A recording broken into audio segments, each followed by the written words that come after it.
You have this clean slate of a body, and then boom, you burst on the scene with a big chest tattoo. Where do all these tattoos come out of nowhere? I broke my arm, and then I broke my hand, and they were telling me, like, you can't do nothing. Like, after the surgeries, they're like, don't even go for a run. And then, yeah, I kind of just fell into it. Well, each time I do see your sparring matches, I be seeing you and Izzy going ham. I hate running, I hate working out, but I'll be at sparring 3 days a week, and I'll spar and I'll wrestle. You recently were seen sparring IShowSpeed. I love when you sparred him, because when he said, I want to spar you, and I was like, that does not know who that man is. Did he know who you were? I don't know. He doesn't know. Exactly. Oh, it's 15-time world champion Demetrious Johnson. You're listening to the MightyCast. What's going on, guys? This episode of the MightyCast is sponsored by PrizePicks. Now, PrizePicks is a daily fantasy sports game where you can play directly from your phone. It's very simple. Go to your app store, download PrizePicks. When you do that, make sure you use my promo code MightyCast. Cool promotion going on right now. All you gotta do is play $5 in your lineup. It could be mixed martial arts, it could be NHL, it could be even Valorant. And no matter what happens in that lineup and the picks that you make, you're gonna win $50. So, ladies and gentlemen, make sure you get the picks in at the right place, which is PrizePicks. And ladies and gentlemen, we have UFC 313, PIETA taking on Ankalaev. Lock in those picks and don't miss out on an action. Shout out to PrizePicks for sponsoring this episode of the MightyCast. Now, let us get back to our guest, Dan the Hangman Hooker.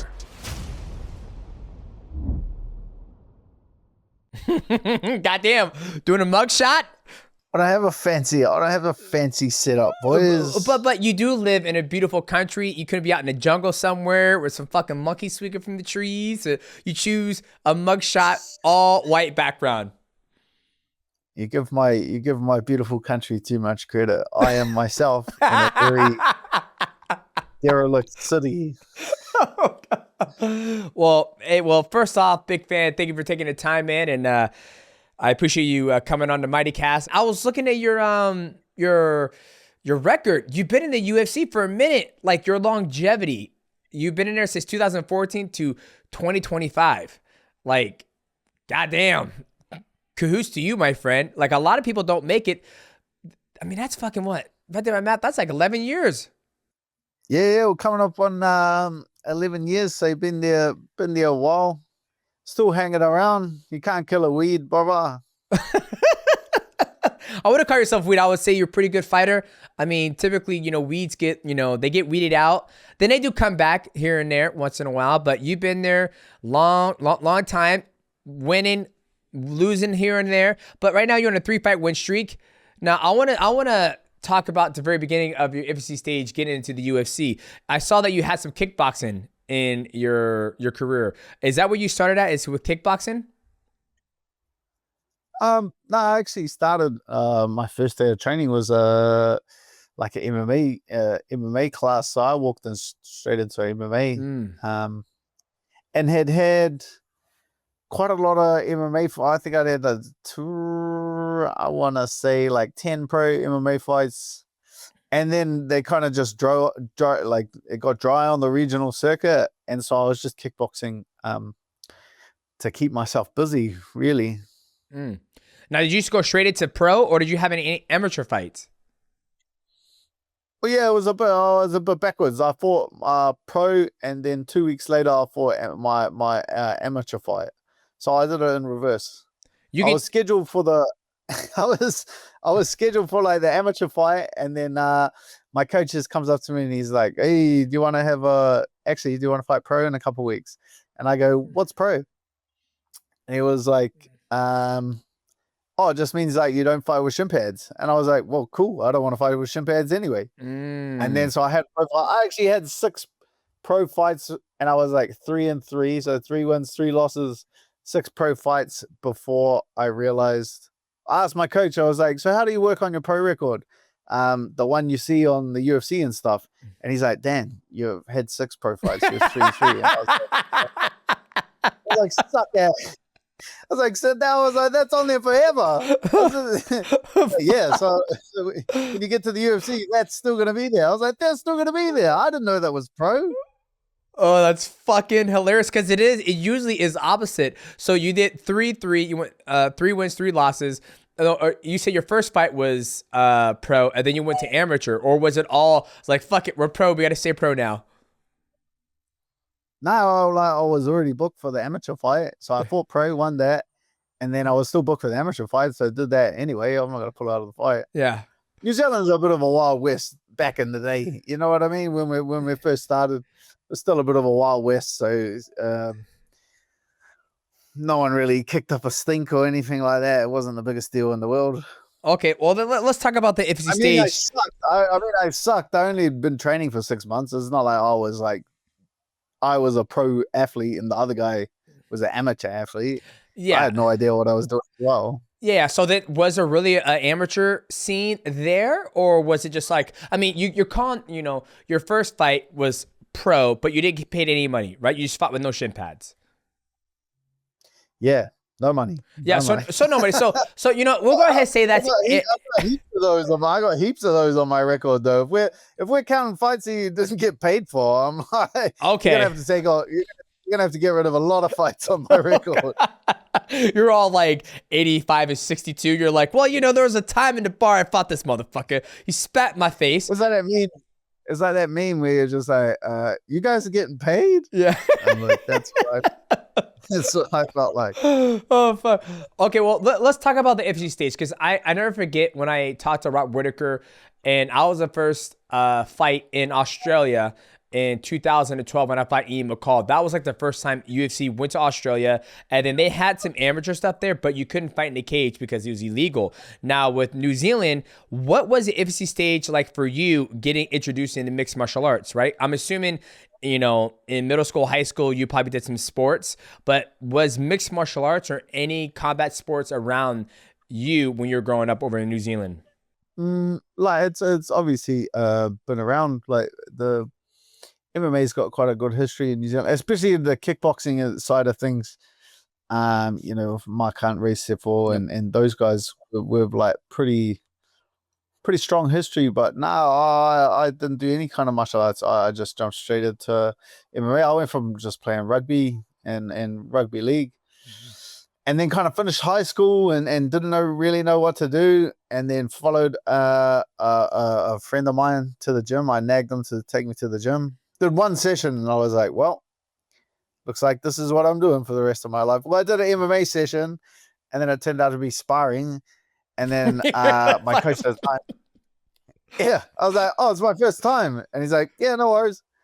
And then I had fights and stuff, but had absolutely no formal training. Mm-hmm. And then, my coach dropped me like 5 times, just liver shot me like 5 times. And he told me years later, he's like, when you got up the 5th time, he's like, I might train this guy.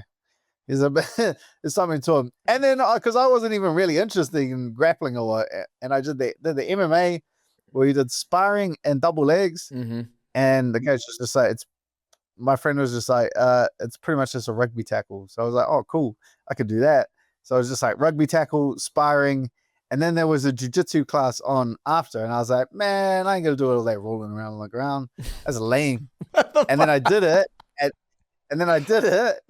And got just choked, your first jiu-jitsu class. And then you just get tapped out like 87 times. And then I was like, oh, well, I have to do this now because I don't like just being helpless on the ground. Mm-hmm.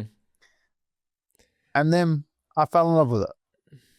I always love, we have multiple guests on the MightyCast, and each time we hear somebody get their first, introduction into jiu-jitsu, I'm not doing that shit. I'm not going to roll on the ground. What do I look like? That shit's gay. Da-da-da. I'm like, how come, like, it's like, hey, and then you just get killed the whole time, and you're like, well, this is gayer. Not knowing the jiu-jitsu is way gayer than knowing jiu-jitsu. I just don't know why that's the first thing that comes to people's mind. I'm like, when I saw it, I was like, wow, that's kind of like he choked homeboy out, you know? I'm like, that's crazy. I need to learn jiu-jitsu. Everybody else, gay. I don't know. I was like, what the fuck's going on? I was like, why are they doing karate on the ground? I'm like, that looks stupid. Oh my goodness. Just had me tapping out so many times. I was like, well, now I feel helpless. Yeah, well, I mean, I always think jiu-jitsu's like, jiu-jitsu and wrestling are like the powerhouse, right? Because I feel if you're in the streets, if you get in a fight in the streets, obviously anything can happen, but 9 out of 10 times it goes to the ground, right? If you drop me and I fall down and then you come on top, then it's like, okay, boom, we're in jiu-jitsu world. Or if I, go on my butt and butt scoot to you, I've never seen anybody do that in a street fight. But if they were to do that, you would have to address it, or it's like, get up, man, I'm not gonna fight you. But I feel there's a lot of islanders over here, and their like average weight is 300 pounds. Damn. So to get one of those guys onto the ground is fucking impossible in the first place. So I know a lot of street fights. They say a lot of street fights end up on the ground, but in New Zealand, not a lot of street fights end up on the ground because everyone's too heavy. And have you seen the size of these guys' legs? They've got tree trunks for legs. Mm-hmm. They do not fall over so easy, but they're slow. Running away is going to be a great option. I've never been to New Zealand. Each time I think of New Zealand, I just think of Lord of the Rings. It's a beautiful movie, beautiful country. Is Lord of the Rings pretty big over there? You a big fan of Lord of the Rings? Oh, I watched it like when it first came out growing up. Obviously, it's cool. It's cool to see New Zealand on the world stage, like see all of that. I was like into it, played the game and that. But yeah, I feel no, I wouldn't say I'm a super fan or. How far are you from where they actually shot like, the Shire and shit like that? The complete opposite side. I live in Auckland, which is a huge city, just like every other city all over the world. And there's trash and there's graffiti and the roads suck. Oh, what? Damn! I'm not selling. You come to New Zealand, but don't stay in Auckland. Yeah, everywhere outside of Auckland is great. Well, I literally just talked to Izzy today, and I was like, man, he was like, man, I want to come train. I was like, nah, dog, I want to come train with you. I want to come train with all the boys, at City Kickboxing just to get the vibe of it. And here you are selling it short. I'm like, it's a beautiful country, man, and you just sitting there pissed off the whole time. I'm happily pissed off. I'm a pessimist. You're killing me, Dan. Let me do my thing. Okay, all right. Let's get back on track. All right, so you played rugby, and then you went to the gym. You had your first, session at the gym. It was sparring, and you fell right in love with it. And something that's interesting that you really don't hear, but I don't really hear, is that you went 3-3 your first 6 fights, right? Now, typically, when somebody goes 3-3, they kind of just walk away from the sport. They're like, I'm good. It's not for me. Like, I have a lot of guys around here who have amateur careers. And when they start losing, like, when it gets 3-3, you're 50-50. But you kept on going. Like, were you ever, like, just like, what? I don't think this is for me? Or you're like, fuck this noise. I'm going to keep on going and see where this goes. Yeah, heaps. I was like 3-3, and I was like, well, I guess I suck at this. I have to face facts that I'm not going to be able to do this for a career. And then I did like my friend was making a lot of money doing like door-to-door sales of scaling like cable door-to-door. And I was like, oh, I'll follow him. Cause yeah, I like lost my next fight and I was like, well, I guess I suck. And I was like, he's like, you have a go now. First door I knocked on, the guy was rude. And I was like, man, I just want to smoke you right in the fucking chin. And I did in that moment, I was like, I said, screw it. I said, I don't care if I have to live under a boxing ring at a gym for the rest of my life. I would rather get my ass kicked every single day, lose every single fight, than do one of these shitty jobs. He said, oh man, you're fucking rude to smoke you, hit you right in the chin. So it's like, things weren't going well. And I said that I was going to do this forever. Like things were going pretty shitty, if I'm being honest. And I decided that in that moment that I was going to commit to MMA. So was there like no, okay, this is interesting. So What was your upbringing like? Like, did you have any male role models, or like, hey man, you know, like for me, I had a lot of male role models who went into the military. Like my stepdad was in the military, my dad was in the military. All the men my mom were with were always in the military, so that was kind of like an outlet for me. Hey, if shit doesn't work out, I'll go into the military. But from what I hear from you, were you a punk in school? I feel like you were like, you know, did you get good grades? Like, how were you in school? Were you a good kid? Or were you a little asshole? 50-50. 50-50. Okay, that's average. 50-50. Okay, average. Yeah, like I would say I'm like an average kid. I would say like people say you get a fights growing up. I got a fights growing up, but no more fights than my mates. Like no more than anyone else I was growing up with. Like I feel like it's just a natural part of growing up as a kid is to kind of prove how tough you are and be a little badass and stuff like that. But yeah, like I was a right at school. I didn't like being there. I went there to eat my lunch. Yeah. What's going on, guys? This episode of the MightyCast is sponsored by VIIA Hemp. Now, VIIA Hemp is a premium hemp company that has amazing products from the spectrum of flower and gummies. Right here, this is the flow state. It has 20 milligrams of CBD, 6 milligrams of CBG, B12 alpha, GPC, and lion's mane. So when I have a full day of work and I'm interviewing all these guests around the world, I like to pop one of these bad boys in to keep your boy in a flow state and sharpen my game. Look no further, check out VIIA Hemp. Check the link in the description below to see if VIIA Hemp is a good choice for you. And make sure you use my promo code MIGHTY. That's gonna help you save on your complete order. But I mean, and then after high school, you're kind of like, you know, did you ever want to go to college? Or you're just like, fuck it, I'm done with school, don't have to go to eat lunch anymore. And you're just like, I guess I'll just go get a job. Or were you just like kind of lost essentially? No, like when I finished, when I finished school, I didn't really know what I wanted to do. And yeah, I can't say I did think about the military. I was like, I was like, maybe I'll join the army or something like that. And so I Googled, I was like, is New Zealand at war with anyone? And it was like, no. Like,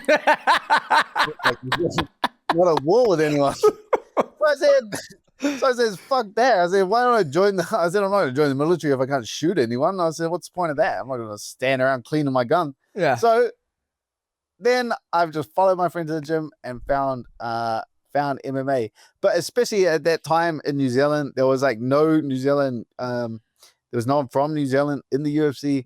There was no one, especially training in New Zealand, anywhere close to being in the UFC. So it wasn't, there was no real avenue for that at the time. So I just had to get like a bunch of Clark Kents just to pretend like I was doing something. So, because at the time, you obviously tell people, ask, oh, what are you doing? You say, oh, I want to be a professional mixed martial artist. And they go, oh, cool. Who's doing that? And you go, oh, well, no one, but I think I might be the first to make a living out of it. It's not like a real good sell.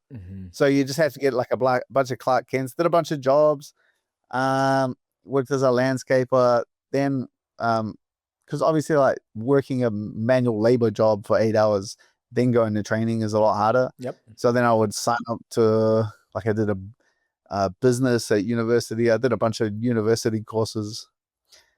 Because then it's like easy. People leave you alone. And they're like, what are you doing? Oh, what are you doing with your life? And you go, I'm studying business. No one ever asks you any more questions after that. No one gives a shit. Like, no one gives a shit. No one goes, oh, what's your favorite subject in business school? Like, it's done. That's conversation over. You're talking to your auntie. What are you doing? Business, done, moving on. If I say, oh, I want to be a first mixed martial artist from New Zealand, like, questions coming out of your ears. A lot of people going to doubt you. You're never going to hear the end of it. So Clark Kent, bam, get that out of the way. So it's almost like you seem to gravitate to want to be a professional fighter because it would almost drive more conversation, right? Because you seem like, you know what? If you say, oh, I'm studying business, and it's, oh, good for you, mate. Go get him. And then you're like, oh, I'm a professional fighter. I would say that so they would leave me alone. Oh, so you use it. Okay. You use it in reverse, like, oh, what are you doing? I'm studying business. Oh, good for you, man. But in the beginning, But I was really planning on just being a professional mixed martial artist. Got it. Okay, I got it. I kind of got it mixed up, but now it makes sense because sometimes when I'm running around, they're like, "Oh, when I was younger, oh, what do you do for a living? Oh, I'm a professional athlete." Oh, they're back like, in New Zealand, trying to explain. Oh, what do you do? Oh, I do mixed martial arts. What's that? "Yep." Oh yeah, okay. No, my nephew does taekwondo. It's like, fuck. Here we go again. Not this time. I used to just say I was a wrestler. I used to just say, well, what sport do you play? And I was like, oh, I'm a wrestler. And they're like, oh, okay. And then the people will leave you alone. Like WWF, you go, nah, like Greco-Roman. They're like, oh, sweet. Leave you alone. So I used to tell people I was a wrestler because no one knew what MMA was. No one knew what the UFC was in New Zealand. The amount that MMA and the UFC has grown in New Zealand in my career is ridiculous. It's now understood as a mainstream sport, obviously with the success of Israel, just getting it. It's now on ESPN and all of that. It used to be crazy. We used to have, when I first started watching UFC, there was one bar in like I live in the biggest city. There was one bar in the biggest city that would play the UFC pay-per-views. And then it was the only bar in town that would play the pay-per-views. And people would go there and it was like empty. There would have been like 20 people, 25 people that would go to these events for the monthly pay-per-views. And now every bar in the city plays it. They're packed out. There's no tables. They're wall-to-wall jammed. It's just the growth has been crazy. Now, are you happy with the growth? Like now, are you like, because you're one of the pioneers too, because you got in the UFC before Izzy did. So are you happy about the explosion that it's been able to, bring to New Zealand? Or you're like, you fucking wankers, you guys are just liking this shit because it's cool now. I was doing this shit before it was even cool. Nah, it's like, that's the funny thing about it is like it's mainstream and it's everywhere and everyone knows what the UFC is and everyone knows about Conor McGregor and Israel Adesanya. Like everyone knows about that. And the boxing's now big, kickboxing's huge, jiu-jitsu's obviously exploded everywhere. But in terms of people that are actually going to do this for a career, I would say that specific group of people is an incredibly small group of people, and that has never grown. Like the people that are game and want to be professional mixed martial artists from when I first started to when till present day, that specific group of people has never, it's the same amount of people, the same amount of mentality, athleticism that is drawn to it. Doesn't matter how big everything gets. That number will like just game bred motherfuckers. Like there's not, that number is very hard to increase. Gotcha. Now, is there multiple gyms around the isle in New Zealand, or is it just, still a small community? Almost like, in California, I don't know if you've been to California. I'm assuming you've been to California, correct? Yeah, California, it's massive. You got jiu-jitsu gym here, you got MMA gym here. It's just all over the place, right? And what I'm hearing from you is in New Zealand, Auckland, it's like a small community. Only the true people who want to learn how to fight will join the gym. It's not like, even though it's mainstream, you're not hearing, Billy's mom, oh, but Billy does, jiu-jitsu and he's only 8 years old, baby.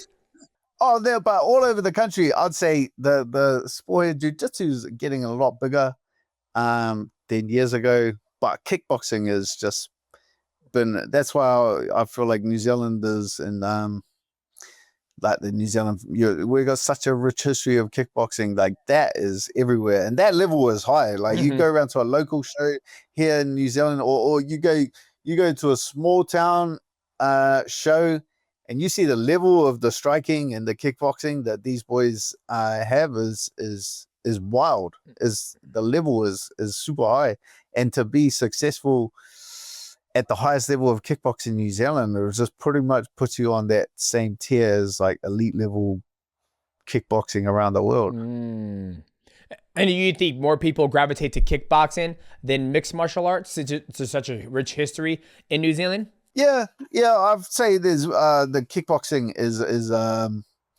a fair bit bigger than the MMA. Just I'd say just the amount involved and the difficulty in learning all the aspects of mixed martial arts tends to put people off. And as well, it's like very hard. You know, when you're like a super successful kickboxer and then you don't know, and then you first go to grappling and you're just like get smoked. Going back to being a high level kickboxer and then walking in and starting from scratch again at something else, like, is incredibly humbling. And I guess like a lot of people can't accept that they're gonna suck at something else for the next 10 years. Yeah, well, it's fascinating you say that, because when you look at the state of kickboxing right now, there isn't really a big kickboxing promotion. I mean, there's one championship, but they have Muay Thai kickboxing. But back in the day when Mark Hunt was doing it, it was K1. It was K1. You had, and then at one point in time, you had line fighting. But now there's not really a kickboxing scene like it was back in the day with K1. So how is kickboxing still something that a lot of people in New Zealand go after over mixed martial arts? I guess it's like it's got such a rich history, and there are like clear pathways to titles, and it's still like a prestigious thing here in New Zealand. We have the King of the Ring 8-man tournament here in New Zealand, and that's like the pinnacle of kickboxing here in the country, and that's on free-to-air TV. So you get on that one, and everyone sees you fight on that, and you get a gold belt and a big check, and it's a one-night 8-man tournament. And like a lot of the city kickboxing boys have won that. Israel's won it I think 3 times. Carlos has won it 3 times. Navo Sterling's won it a couple of times. Damn. Yeah, so like a lot of the boys, that's like a really prestigious site that a lot of fighters and kickboxers here in New Zealand set their sights on, is to make it into win regional titles and then qualify for the King of the Ring tournament, because once you win a King of the Ring tournament, then your name kind of becomes you get a lot of recognition around New Zealand for winning the for the King of the Ring title. Gotcha. So essentially what you're saying is that you could just be a high-level kickboxer, professional kickboxer, and you can make a living just kickboxing in New Zealand. Like, you don't even have to travel outside the world, because you said if you win that tournament, you get a fat check. I didn't say anything about living. well, you're making it to like whoa. Hey, now I'm just giving you the feedback of what I heard from you. So it seems like that's the prestigious thing to do in New Zealand. It's like everybody's doing kickboxing and it's prestigious, and usually it's really like you do it. It's kickboxing in New Zealand. You do it for the love of it. You know what I mean? You do it for the recognition that you get inside of New Zealand. Gotcha. And then so usually those guys, when they get that title, they'll try to win it a couple of nights here and there, and then do they just keep on kickboxing, or do they venture out and travel the world and start kickboxing? I'd say that pathway, because like globally, obviously Glory was big and doing really well, but Glory's Glory shat his pants. And then you go, and your only other real options is to go into 1FC and to fight Thais with Muay Thai gloves on, which looks shit, if I'm being honest. Hey. It looks like you're gonna get fucking murdered, but those guys are fucking nasty, man. I don't know how they fight Muay Thai with those 3-ounce gloves. No one consistently wins it at that. Like that. That looks hard. Oh my god. Okay, so that's just I'm gonna have some yoked up Thai kick my arms for fucking 15 minutes. Like, no thanks. Yeah, no, I'll pass on that. That's why I did a mixed rules fight. I was like, okay, if I get by 3 minutes, I can take his ass down, then we're good to go. Perfect. Yeah, I'd do that. I'd do that. I'd run away from Superbon for the whole first round, and then the second round just grab him. Yep. I'm not gonna stand there and get kicked by that guy. Made out of steel. Yeah, they're fucking built different. Them Thais over there, like Ratang, Taiwan Chai, Super Bond, Super Lake. I mean, all those guys. I mean, and they have so many fights. 400 to 300 fights. I always laugh when it's like, and standing in the blue court, he's fighting out of Phuket, Thailand. He sports a record of 456 and 20 losses. I'm like, fuck, you think he needs another win? He's 457. Like, I don't get it. So those guys are... He's not even going to notice. You're all looking at us like, he's got 475 wins. If he wins this, he gets 476, man. Yeah. Standing there, you look over there, there's some Thai guy standing like he's waiting for the bus. Like he doesn't even care. Yeah. Oh my goodness. Just another day at the office for him. Yeah, those guys, they go hard, man. They go hard. So for you, it was, so you were just mixed martial arts and you did a couple kickboxing matches to stay busy. Now, when you got your first opportunity to fight in the big show, because you were going back and forth. So when did you first get your first paycheck when you became a true professional? I'd say my UFC debut. Really? Yeah. Yeah. What? That was like fighting for like what? Money to live off. Well, I mean, fuck, the first time I fought, I made, $250 a show, $250 a win. I would have bought a fucking laptop. Yeah, like, you make like $1,000 here, or $1,500 here. But you can't live off that. That's, no, I mean, no, I don't know what rent. No, you fucking can't, but it's still a paycheck. Yeah. I've made money. King of the Ring is 10 grand. Like you make money here, along the way. Gotcha. How far does the dollar go in New Zealand? Like, how much does it cost to buy like a nice house? Like, 2-bedroom, 1,600 square feet. You got a car. What's the? If you're making $80,000 US dollars in New Zealand, you're fucking balling. What is it in New Zealand? No. You won't be balling in America either. You're considered, very, very expensive. Real estate's very expensive here. Mm-hmm. Yeah, real estate's crazy expensive here in New Zealand. Some of them, I guess, because it's like a corner of the world. Yeah, it's very expensive to live here, especially in Auckland. That's why even like I feel like City Kickboxing and that took so long to progress to the way it did. It's not like because a lot of us used to travel and train in different places because it was a lot cheaper. Like you win a fight, you win like a couple $1,000s. Then I would, at the time I was there and I trained in Vietnam and Southeast Asia for 6 months, and I lived in Thailand for a year just because there wasn't full-time training here, because all the other guys I was training with, because it's so expensive to live here in Auckland, they would be forced, we would just train at night because all the other boys had to work full-time jobs during the day, and it was just more of a hobby. And that's only progressed to the point is now City Kickboxing, full-time schedule, professional fight gym, mats are always packed 7 days a week. You know what I mean? But it wasn't always like that when I was first fighting in mixed martial arts and competing. We didn't have that as an option. We had to travel to Thailand, and that used to be the common thing that guys would do, is to move over to Thailand for a couple of months, and so they would be able to experience training as a full-time athlete. So what keeps you in Auckland? What keeps you in New Zealand? Because I feel like if you had the option, City Kickboxing. But I mean, City Kickboxing. If Eugene Baremen closed City Kickboxing, if I was retired, I would not live in Auckland. Really? So then all I'm hearing is once you're done fighting, you're gonna move away from Auckland. You're gonna move to Thailand, somewhere in Southeast Asia. I'm gonna move somewhere not called Auckland. Damn, this man's got a vendetta for Auckland. It was funny because I just had the the UFC, the filming for the UFC countdown today, and I'm like, it was funny. I'm like standing. They had me standing. This stupid one where you're standing on the top of the hill, like overlooking the city. Yeah, just like looking around, and I was like looking around, and they're like filming me going around in circles, and I go, well, I've been beaten up over there. I've been beaten up. Oh, I've been beaten up over there too. Oh yeah, I've been beaten up over there as well. I was like, I fucking hate this place. Now, is it a safe place, or like is Auckland a safe place? Oh, yeah, nah. What's safe? How do we?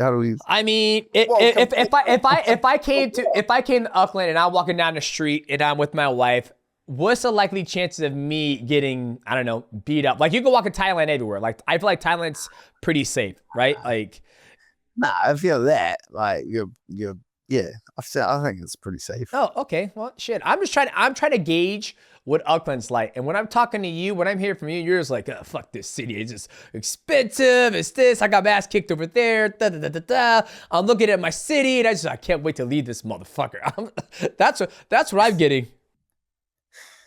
I've got my own sense of humor. Oh, okay. All right. I get it. Okay. So you start making money to live off of when you get in the UFC, right? What was that experience like? You finally get the opportunity to make money because, you know, you don't consider yourself pro till you start making money that you can live off of. What was that experience like? You started making money. You're like, oh, okay, I can quit my job. I don't have to go door to door anymore. Yeah, I was a bouncer at nightclubs.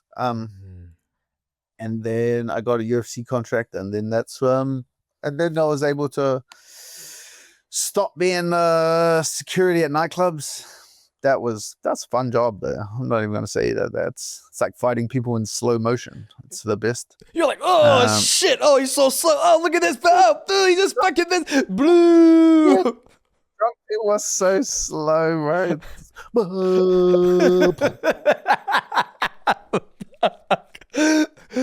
So what did you do with your first check you got? What did you do?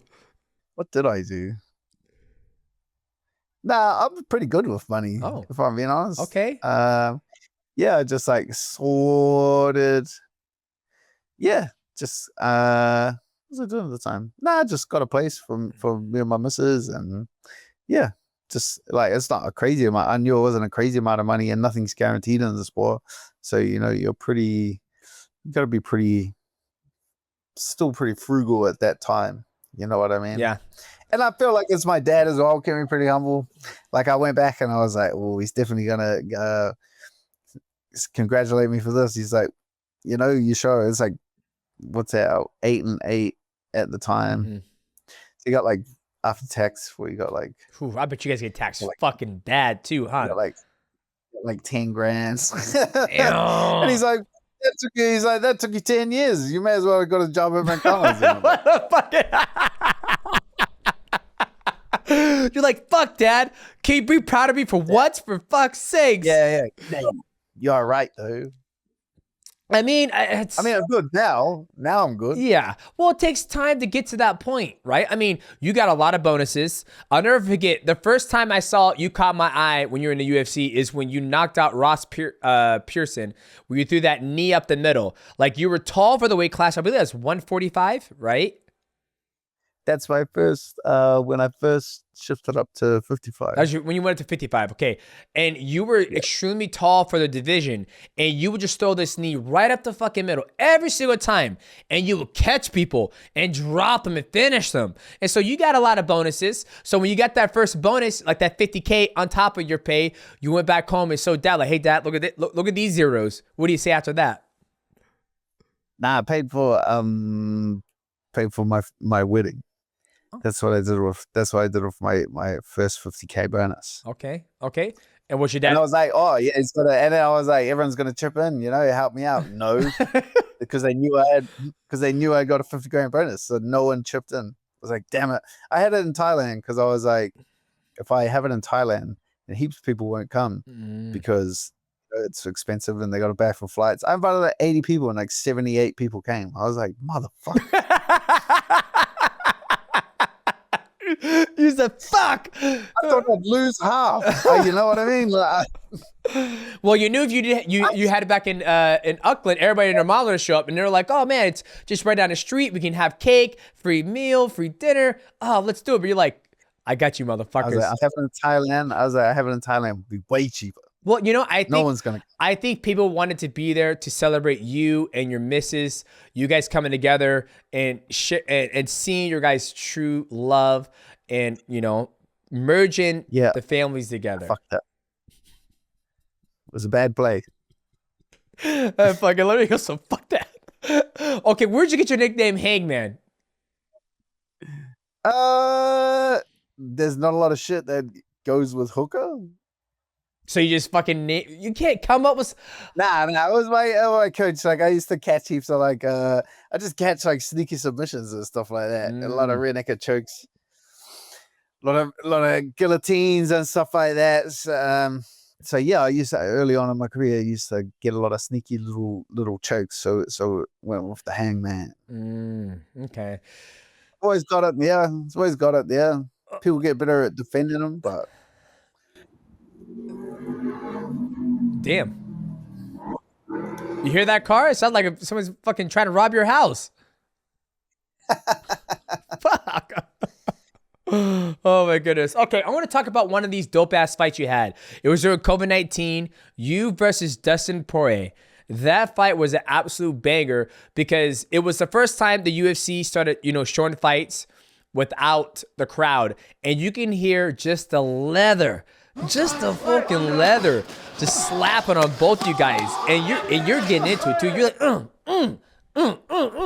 like, Walk me through that experience. Like, would you go back to fighting with no crowd? Just because I felt like, not that you don't enjoy when you fight, but I felt like there was something a little bit special because you can hear and appreciate your work, and just the leather hit the human body.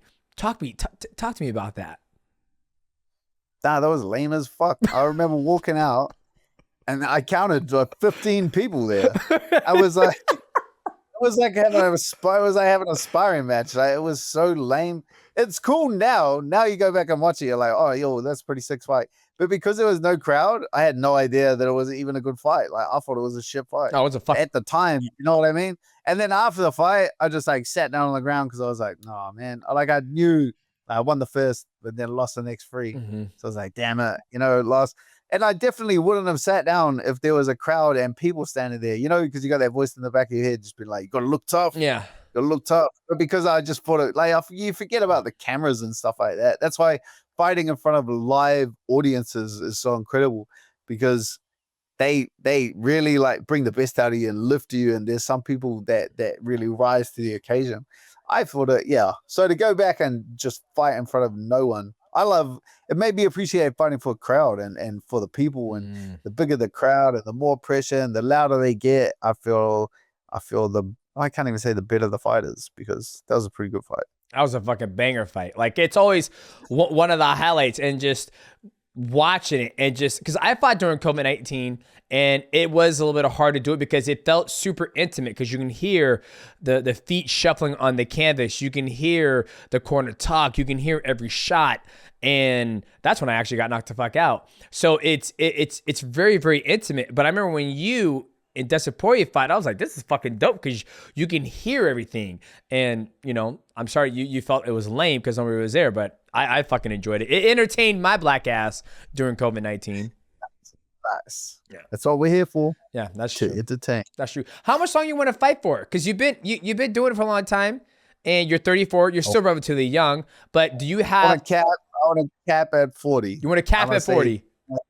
I want to say 40. 40. Okay, why 40? Why not 42? Why not 45? I've said 40. I've said 30 before. I don't know. Because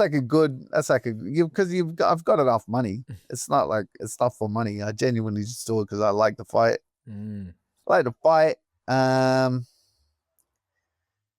I'm gonna say 40. Like a few more years left in the UFC, and then Bareknuckle for a bit of fun, and then what the fuck? You're gonna do some Bareknuckle? Yeah, that looks. I gotta do that. That's he said, I gotta do that. Everyone needs to chill. I'm doing that. So you're willing to give up the knees, the elbows, the kicks, the submission, and do bare knuckle fighting. You rather take away some. It'll be way easier to train for. Wow. I don't know why. Like, now I gotta wrestle. I hate wrestling. Now I gotta roll around on the ground doing jiu-jitsu. Don't like that either. You telling me I'm not gonna smash my feet to pieces? Great. You mean I'm allowed to just punch? Like, perfect. Wow. Well, each time I do see your sparring matches, I be seeing you and Izzy going ham. I mean, fucking ham, but you're just smiling with your hands down. Like, so you prefer just to stand up. If you could do just kickboxing or excuse me, just bare knuckle fighting for the rest of your life, you're like, you would do it. Nah, I'll do it like in the future. It's definitely like a science and an art to it. Mm-hmm. But yeah, I'm not gonna stand here and say I'm a kickboxer till you're a better kickboxer, and then I'm a wrestler. Like, don't get that just for a second. I'm a striker until I'm getting my ass kicked, and then all of a sudden, no, I'm gonna grab you real quick. Yeah, I have it there. Like, you definitely have it there. There's some shit like I am really good at. You know how you just fall in love with different things at different stages? Yeah, absolutely. Like, sometimes I'm just like, you're just getting obsessed with wrestling, and you're working on this, and you've got this new single leg system that you've got figured out, and you just fall in love with wrestling, and then you go to every sparring session and you're just taking guys down and taking guys down, or you're working on, or you fall in love with jiu-jitsu for 6 months, a year, and you're just doing that. It's like you fall in love with it. It's very hard to be in love with every aspect at the same time. Yep. So it's like, you just pick a new favorite kid every now and then. Do you have kids? Yeah, I'm lucky I only got one at the moment. Well, so you can't do that. When you said that, I've only heard another person say that. Because it's true. I'm telling you, when you have multiple kids, every once in a while you have your favorites, right? And like, I will say right now, man, who's my favorite? I think right now, my dad definitely ranks. He's not shy about the rankings. Well, I mean, I think it goes in a circle, right? Like, at one time, it's like my daughter, she's my favorite because she's super easy, sweet, not giving me any lip. My two boys are little assholes, or da-da-da-da. And the next thing you know, my oldest will be my favorite. He's getting his work done. He's waking up, taking a shower in the morning, comes down and help with lunches. And then he turns into a little asshole. And then my middle son, he's like, Dad, you need anything, man? I got you back. Hey, you want to watch Dragon Ball Z? Yeah, let's do that. And it's like, it's always shifting every single time. So I'll have to ask you, when you get multiple children, like, which one's your favorite? You're like, the older one's pissing me off. I'm actually, that one's the best one right now. I'll have name placards on the wall. Number 1, number 2, number. I have a ranking. I'll be like the UFC. I have a ranking. Do you feel it? What's your goal in mixed martial arts? Like, I know you love it. But I feel you here for the ride. Like, do you want to touch gold? Is that your ultimate goal, is to be a world champion? Yeah, I didn't come this far to come this far. Well, you've been all the way from New Zealand when there was no one in the UFC, and then you come all the way to 5 people in front of you, and then you're gonna be like, oh no, I'm gonna suck now. No, of course. Do I think I can beat? Yeah. Do I think I can be the champ? I definitely do.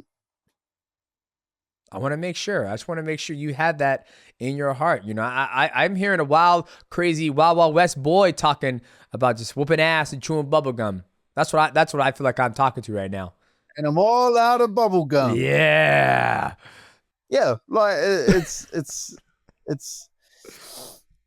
like, I'm definitely 100% capable of holding a world title. But I know what I'm capable of doing out there, but it's not, words are words. Words are words.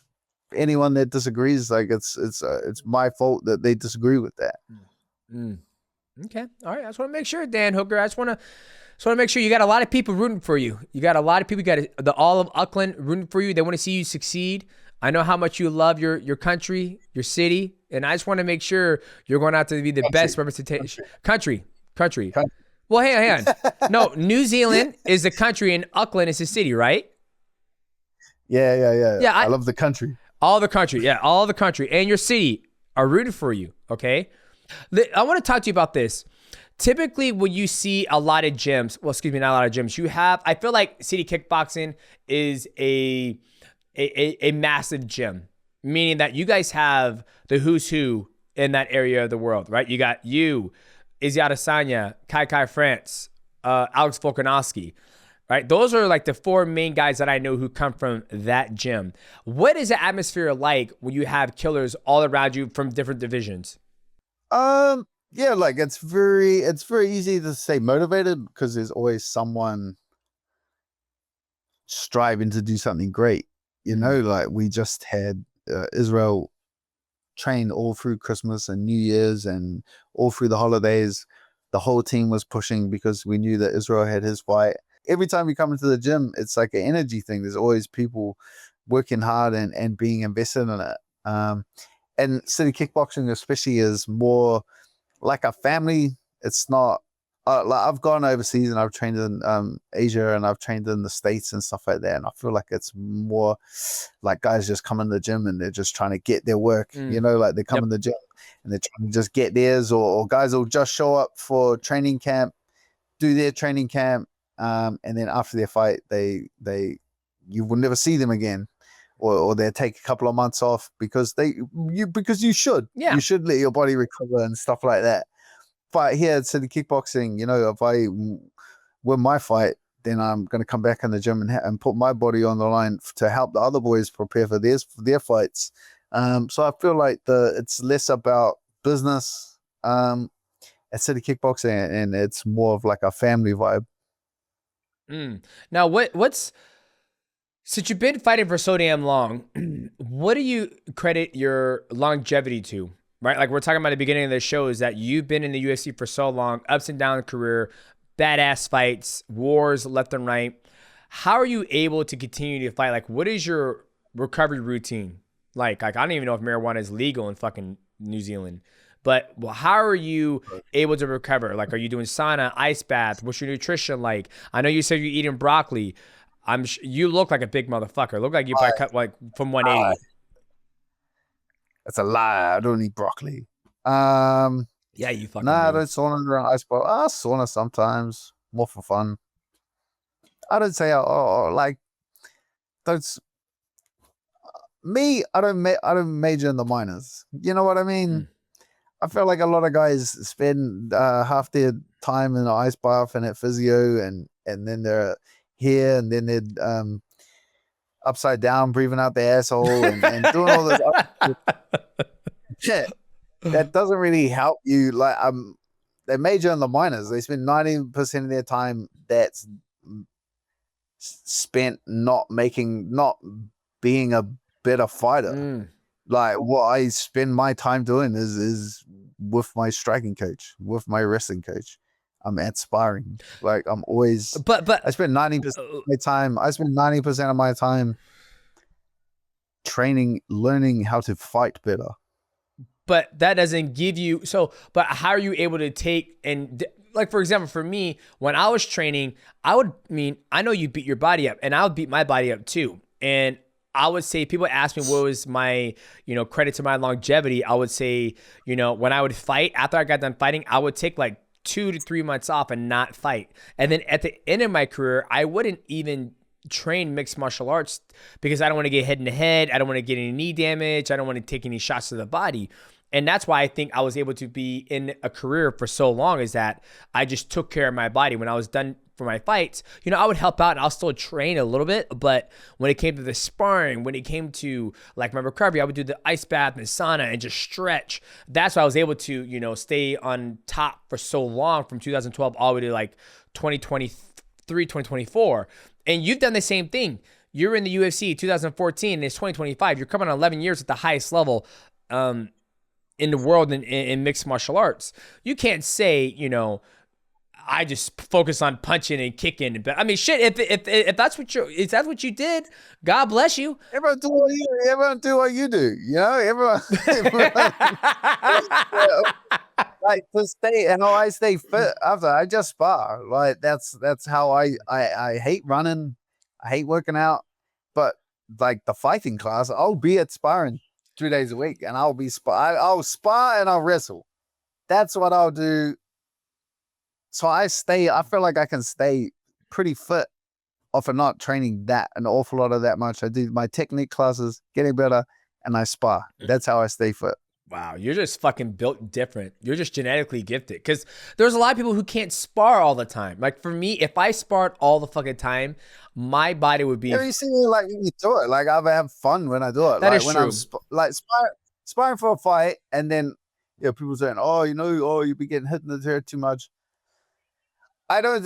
Sparring for a fight and then sparring with my friends is two very different things. I don't know if you've ever seen like Thai spar. You know what I mean? Yeah. It's a little bit I spar when I don't have a fight and I'm coming in the gym. I'm not sparring and punching in random dudes' heads and high level this guys. I'm sparring my mates. We know that neither of us have a fight. And so we spar like more like ties. We were just more like playing around than caving each other's heads in. And that as well, I think, comes down to being at a gym like City Kickboxing, where there is a lot of trust, and it's not guys that are just coming in and they want to use you to prepare for their fights. You know, if I'll obviously turn it up a bit if one of my friends if one of the boys has a fight coming up and I get picked out to give him some work, then obviously I'm going to turn it up a little bit. But if me and the bro don't have a fight coming up, like we're just going to spar more like ties. We were just kind of like playing around, and it's like more you're trying to just catch the other guy out. You're trying to like catch him with something and work on things rather than just trying to beat each other up. Okay, that makes sense then. I just, like I said, when I looked at your career and how long you've been in the UFC for, and I was like, I'm curious how he has a longevity to stay in there, because not a lot of people have 11 years. But I tell you what, I know you part of that UFC, lawsuit. What are you gonna do with that check when it comes? Oh, when it comes, I'm gonna waste it. I don't know. Red or black, baby. Nah, I don't know. What are you doing with yours? I haven't decided, man. I don't know if I was gonna buy a watch, if I was gonna, get a Lamborghini or Bugatti. I'm not sure yet. That's some dumb shit. Yeah, that's what I'm gonna do with mine. Yeah. Here's another question I had to ask you. You recently were seen sparring IShowSpeed. So, it looked like he showed up at the gym, and then, he was like, I want to spar you. You said, say less. You said bet. What was that like? Like, did you know who he was when he came to the gym? And did he know what the gym was about? Yeah, he definitely knew like what Sid Kickboxing was. I think it was hoping that Israel was going to be there. But I knew he was coming in. I knew who like IShowSpeed was. He's one of the most famous streamers in the world. But I had some of the other younger guys at the gym there, and I was trying to get them to spar like the younger guys. Navajo Sterling, he streams. He like streams and stuff like that. So I was like, oh, cool, streamer. I'll get you to spar him, and some of the other young guys. But he didn't want to spar any of them. And then he's just like, because he walked in the gym and he's pretty much a fight. He's just a crazy kid. He's like full of beans. He came from the Auckland basketball team, and he mucked around with them. Then he went to Auckland football team, mucked around with them, came to City Kickboxing. Then he went to the Auckland rugby team. Damn. Like, it was crazy. The work rate that this kid did is, I can see why he's so successful. It's because the energy that he has is wild. And was he like that off camera too, or was he like that all the time? Like, off camera, there was like a rat party after after his day ended, and then I was at that, and he's like running around for the kids, and there's like a bowling alley there. He's having a bowling competition. There's a rock climbing wall. He's on a rock climbing competition. They're juggling soccer balls out back, and he's like trying to juggle more balls than the kids. Like, it was it was absolutely ridiculous, the amount of energy that guy has. Wow. I love when you sparred him, because when he said, I want to spar you, and I was like, that motherfucker does not know who that man is. Did he know who you were? I don't know. He doesn't know. Exactly.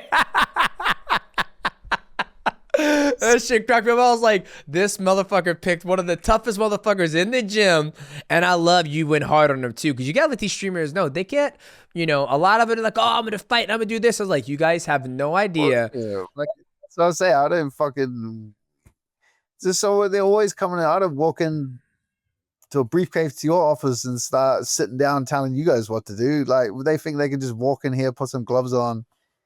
You got to let them know. That's what they want. Like, they want to know how they would fare. You know what I mean? They want the content. And so they're asking for it. And I'm glad you gave it to him, because I don't know. I don't know how it was going to go, but then once I said, say less, and I saw that big smile, I was like, oh, he going to give him the business. He going to give it to him. Now, what did the coach think about that? What did Eugene think about that? Eugene was like, okay, guys, that's enough. Or Hooker, go like, or was he not there? Nah, he wasn't there. Another one. You know what I mean? Like, social media people can become all the time. That's obviously not the first social media person I've bashed in. But when they show up, like you just they ask for it. You know what I mean? They ask for it. Let the parties hit the floor. Okay, I want to ask a question. What is Eugene's background? Like he seems like the mastermind behind City Kickboxing. So, is his background in kickboxing? Like, talk to me about like what he means to that gym and to all you guys. Yeah, his background. He's got a striking background, but he was kind of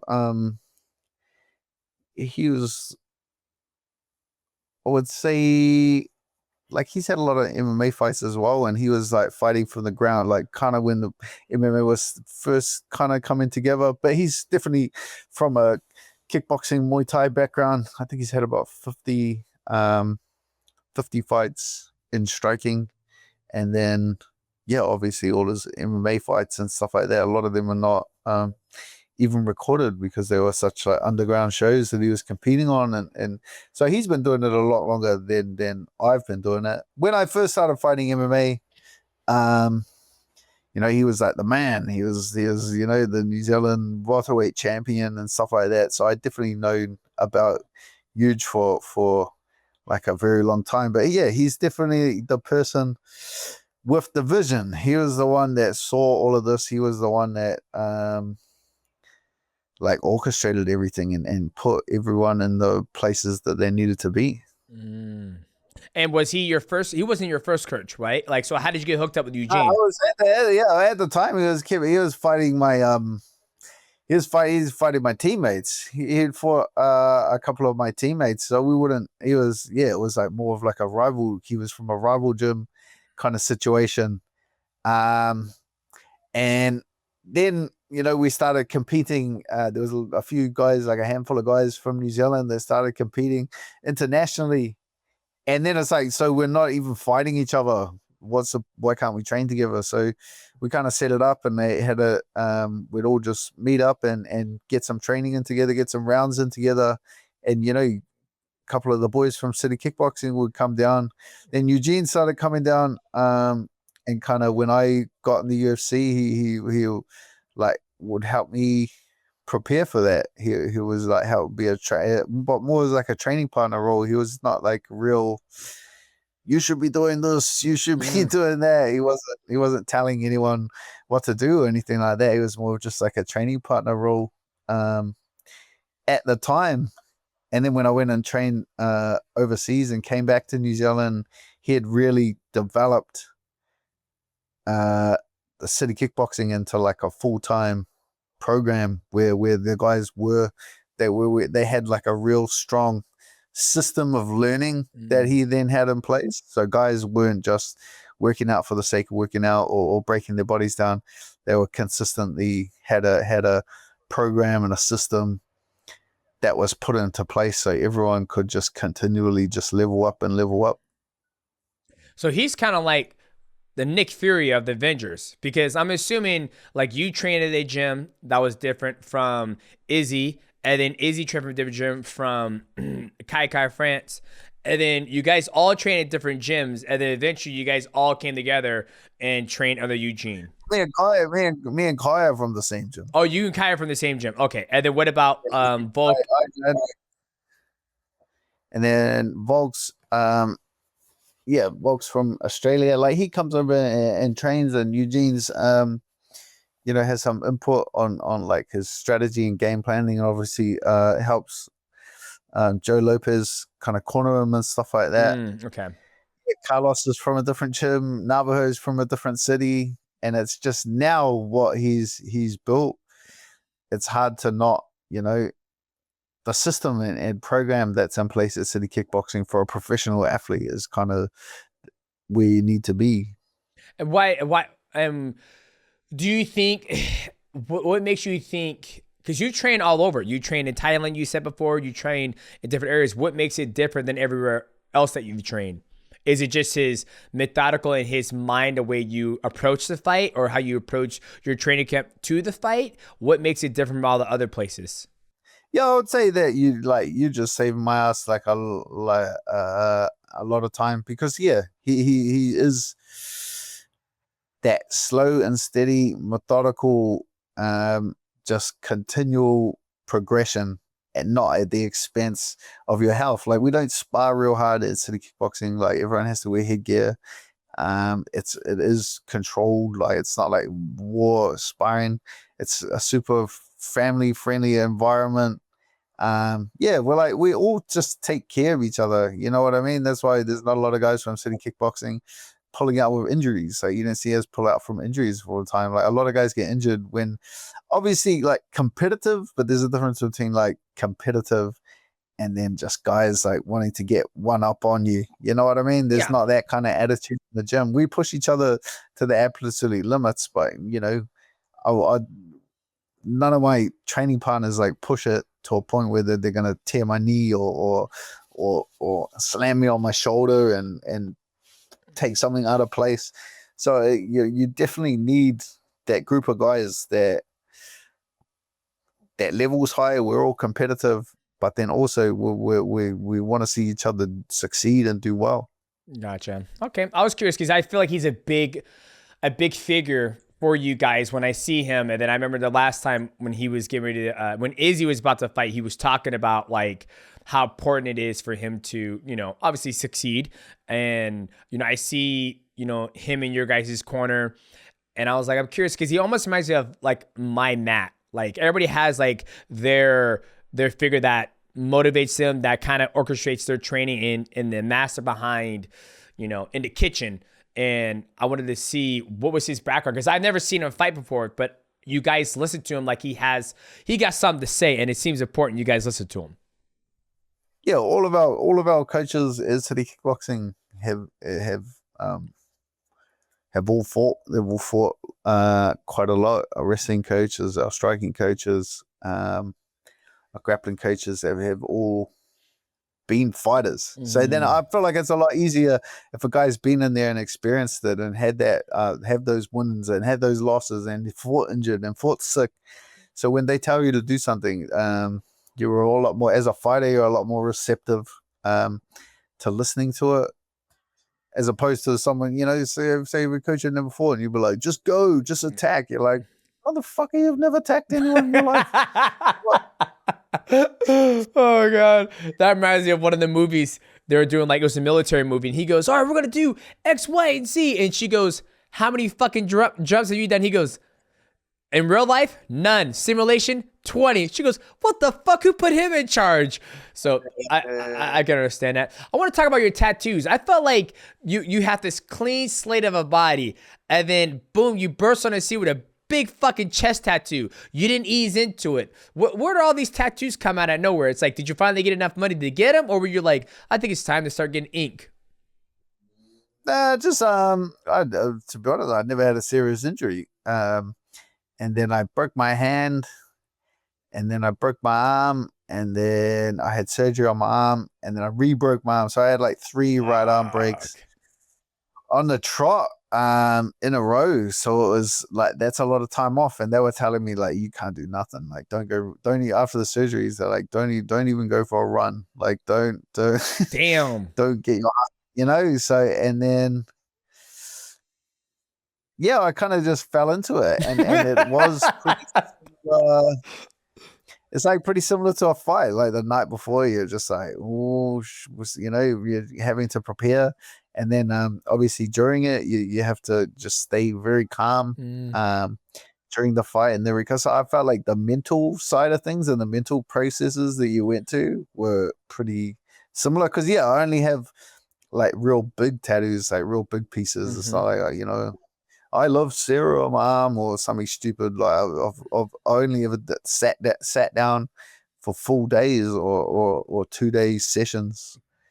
And it sucks and it's hard, just like fighting, I guess. So yeah, it kept my mind occupied while my body was out. How'd you break your arm? I broke my hand training, wrestling, and then I broke my arm in the Turner fight, and then I re-broke it when I was supposed to fight Bobby Green. I re-broke my arm. Damn. Fucking sucks. I hate when you break shit. But I love how you're like, oh, well, I got nothing fucking to do. I guess I'll get a tattoo. Now, let me ask you a question. If you never would have broke your arm, would you still got a tattoo eventually? Or was it just something to do that you had the free time and you actually fell in love with it, and so now you just keep on getting more ink? Yeah, well, that's it. Everyone's like, "Oh, have you got any new tattoos?" And I'm like, "No, I haven't been injured. Like, I've just been able to train and stuff like that." So I don't know. Yeah. So we know the next time you get a fucking tattoo, oh, he's injured. He's got a full thigh piece. He's fucking injured. So, like, worst case scenario is I go out there, I break my hand, and then I come home. My roses are an absolute mess at my house, so I need to fix those up, and I'll finish off some tattoos. Okay, well, Dan, I appreciate you taking the time out of your day. I know it's beautiful there in Auckland, New Zealand, a beautiful country. And is there anything you want to let the fans know, how they can support you, follow you, what they can look forward to, how they can support you, my friend? This is your opportunity to let the fans know. You can follow my daughter's YouTube channel, Zoe Hooker TV. I started a YouTube channel with my daughter. It was like Zoe and Dan Hooker TV. So she pulled me aside and said, "Dad, you got to take her name off her." So it's now Zoe Hooker TV. I've officially kicked off. But follow Zoe Hooker TV. Like and subscribe, baby. Well, boom. There you go, ladies and gentlemen. That's Dan the Hangman Hooker. Make sure you go give him and his daughter some support on the YouTube channel. I am your host, Demetrious Johnson. That is my co-host, Michael Montover. And that is our guest, Dan the Hangman Hooker. And we will see you guys in the next episode of the MightyCast. What's going on, guys? Welcome back to another episode of the Mighty Recap. And unfortunately, Dan Hooker is out of the fight at UFC 313 against Justin Gaethje. He ended up breaking his hand. And we're trying to get him on the back on the MightyCast, but unfortunately, I believe he is getting a tattoo, and I am wishing him a speedy recovery. And the hardest thing about mixed martial arts is that, you know, a lot of us fighters, we go through a lot of injuries, you know, leading up to the fight. And it just sucks. It was like 2 weeks out from the fight. He breaks his hand and not able to show up to the fight. And, you know, props to him to be able to like take a step back and like, hey, I got a broken hand. I'm not going to try to go through with the fight with a broken hand, because there have been fighters in the past who have done that. So kudos to him. But who steps in is Rafael Fiziev taking on Justin Gaethje. These guys have fought before. It's a 3-round fight. So we will see how this fight plays out. And I think another thing that'd be interesting is that they have actually Rafael Fiziev as the favorite and Justin Gaethje as the underdog when you look at this matchup. And it's going to be an interesting matchup. These guys fought before. And it's also a 3-round fight instead of a 5-round fight. When he was going to fight Dan Hooker, it was going to be 5 rounds, but now it's 3 rounds. And you guys are probably wondering, how does somebody make an adjustment of going from fighting someone who's longer, rangier? It can be hard, but since those guys have fought before, he's going to have to make a little bit of adjustments, go back and watch the tape before, and just proceed with the game plan that was with Dan Hooker and just modify it a little bit. But at the end of the day, the game plan is always to finish your opponent and take it to him and try to, you know, get the knockout. So, but I think it's interesting, and I can't wait to see what Dan Hooker's going to do next when he comes back from that hand injury. But he is hilarious. Like, I didn't know how to take him. Didn't know what to do. Didn't know what to do at all. Yeah, and my favorite part is just hearing that he's definitely going to do bare knuckle, because you can always tell the guys that, like, we know during their careers the guys that are probably going to consider it. Like Jeremy Stevens, when he was fighting, you knew he would probably do bare knuckle. Eddie Alvarez, Mike Perry. Mike Perry. No shit. Yeah. Mike Perry would do a UFC fight like bare knuckle happily. So those, you could always tell the type of guy that would do it. So to hear him be like, "Oh, I'm 100% doing it," I'm fucking excited for when he did say he's gonna have the UFC career, all of that. But to know as maybe, let's say, a 37, 38-year-old, he's gonna get into BKFC, I'm pumped for that. I think he is 100% the fighter that is perfect for BKFC. Well, each time you see his sparring videos, he's always smiling. Like, he's always having a good time. And even when he fights, like, I remember the time when he came back from the corner, he goes, "I fucking love this shit." I feel he is an adrenaline junkie. He seeks adrenaline, right? Ah, fuck, I broke my arm. There's nothing to do. I'm going to get a tattoo. And those are big pieces. I know you don't have any tattoos, but I can only imagine a chest piece, and then he's got his arms, then he just got his shins done. Like, I feel like when he's done fighting, he is going to do some crazy shit. Like, I can see if he had the opportunity to wrestle a gorilla, I think he would fucking do it just to see if he would survive and to see how it would go. And the bare knuckle fighting, I mean, that's what I felt like. I felt like I was talking to an adrenaline junkie. Like, I felt like he was like, I feel like I suck at this. And that's another thing too. Typically, people who go 3-3 at the beginning of their career or 3-4, and they typically don't stick around in mixed martial arts. They just don't do it because, you know, in mixed martial arts, everybody's trying to protect their record at that very young age as an amateur and then a very young pro. We had a guy at our gym. He was 4-1 or 5-2, 5-1, one of those two. Nobody would fight him. Nobody would fight him because they knew, one, he was a very tough fight, and if he beat people who are undefeated, then that would, you know, lessen their chance to get into the bigger shows like one championship in the UFC, because everybody wants to get to the big show with that 0 intact. And so to hear he went 3-4 and he stuck with it, and he didn't want to go get a job and he didn't want to work, and to see how successful he is to have 11 years in the UFC, it's like, and I feel like he's genetically gifted that he doesn't do any recovery. He is like, I just do play spar, which makes sense. He plays spars, but he hates running. He hates doing all the strength and conditioning, which I'm sure he does it. Like, it's crazy to think he's been in the UFC that long. And the fights he's had, they've been banger fights. Like, those fights have taken years off his life, and he's still in the big show. Yeah, I was cage side actually when he fought Jalen Turner, and you could hear when he broke his arm, like, during that fight.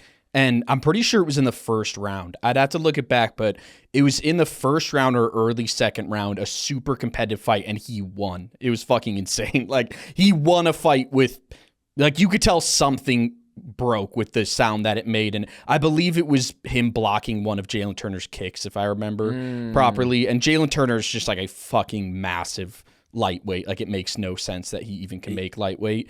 So it was the sounds that were coming from those guys. I've never heard it in a fight before. It just sounded like an awful experience. And of course he somehow wins it. And that's just like every Dan Hooker fight pretty much in a nutshell. Yeah. Well, I mean, he's a big 155er. Like, he's tall. Like, when he was knocking people out with that up knee, up the middle, like, I felt like, or maybe he was the right size and everybody he was fighting was smaller, but I feel like Dan is massive because he's not that much shorter than Izzy, and Izzy fights at 185. So I feel like Dan is a very, very big 155er, and I don't foresee him getting fat between training camps. I feel like he's a big fucking dude. I mean, he's eating broccoli. He said he loves broccoli. He loves Auckland. He loves his country. And I feel him fighting at 155, it's like Jalen Turner. Jalen Turner is also another big guy. When I met him, I was like, dude, you're fucking bigger than Rampage, like height-wise, not fat-wise. I didn't know what was his background, but to kind of get the full story about how important he is for that team, it's pretty dope. So, ladies and gentlemen, if you enjoyed this episode of the MightyCast, make sure you leave a like, subscribe to the channel. We're trying to do our best. Make sure you subscribe to Dan Hooker's daughter's channel. We're trying to get her to 100,000 subscribers, and hit the bell to know we go live. Leave a comment down below. Let me know what you guys thought about this episode of the MightyCast and my recap. As always, I'm your host, Demetrious Johnson. That is my co-host, right-hand man, Michael Wandsworth, and we will see you guys at the next episode of the MightyCast.